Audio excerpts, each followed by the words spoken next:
ngoba isiyonga wonke umuntu oyenzayo kodwa umhlanje ezolo equnqele etempileni kaThixo esithi uxolo lenkosi male nathi lento le idinga nje umuntu oyaziba ufuna nini hayi kokele Yamthanda uthi uYesu nxa eqala ubethelo lemnqamlezweni. Uqala ngento enqabileyo uqolo.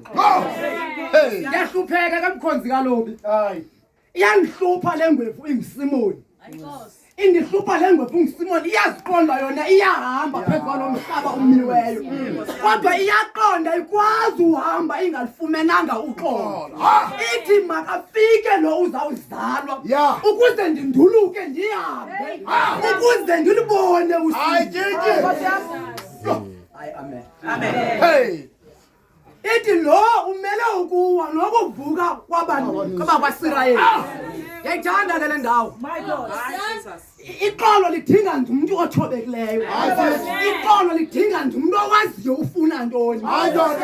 uYesu uqala ngento enqabileyo esentungwini esaqhubeleka nentungu zakhe. Athi amakholwa nxabhedesayo umhlangezo athi bawo baqolele abo basonayo njengoba nathi sibaxolele kodwa abayenzi lona abayenzi lona hayi tshitshi iyangihlupha ke lento ba umuntu athi uxolo lenkosi malena engaqhubeleki maninzi amabandla lapha eSouth Africa yes ngenxa yoxolo